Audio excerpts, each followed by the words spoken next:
Ang resulta, nabuntis babae, dili siyang uyab, dito siyang kipalabanan.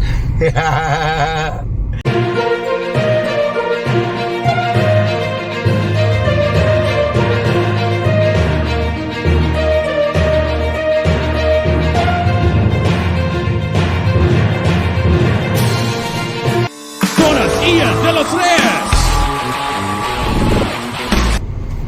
Uplines, good morning. Musta yung Valentine's celebration nyo?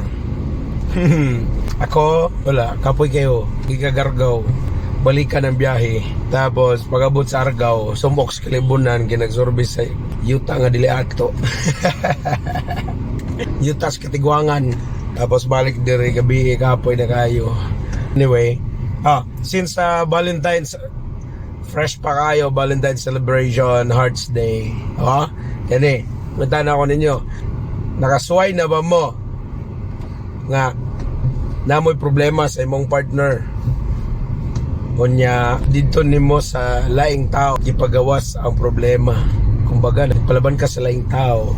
Unsay gibuhat sa laing tao nga gishare nimo sa problema nimo sa imong partner? Partner nimo, babae, gi-share nimo sa kapwa niya babae, sa ato pa ikaw laki, kung sige buhat niya.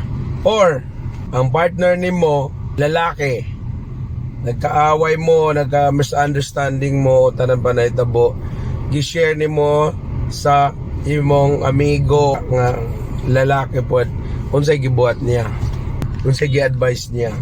Kasi most of the time, for example, ang babae na problema sa lalaki, na misunderstanding, magpalaban siya sa lalaki, ngayang kaila, yang higala, kuno.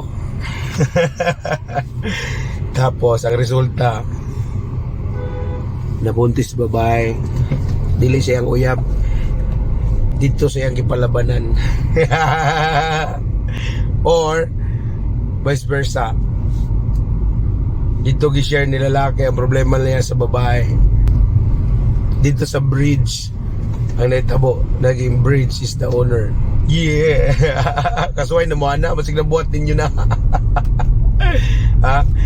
Kaya ang proper magidunta ba, kung asa ka nagka problema, istorya pero dili during that time na mainit pa ang ulo. Never share to other people, kaya wala ta kabalo ng other people na sample na ibog na sa imuha, di ay gitago lang, or nasuya na ninyo sa inyong relasyon, gitago lang. So chance niya, pagkakataon niya, samantalahin niya yun, masira o maging mapunta ka sa kanya. Di ba? Muna ay kumpiyansa, kausapin mo yung partner mo pag malamig na ulo, dapat isettle siya, hindi agad-agad syempre, pero yung init ng ulo palamigin muna.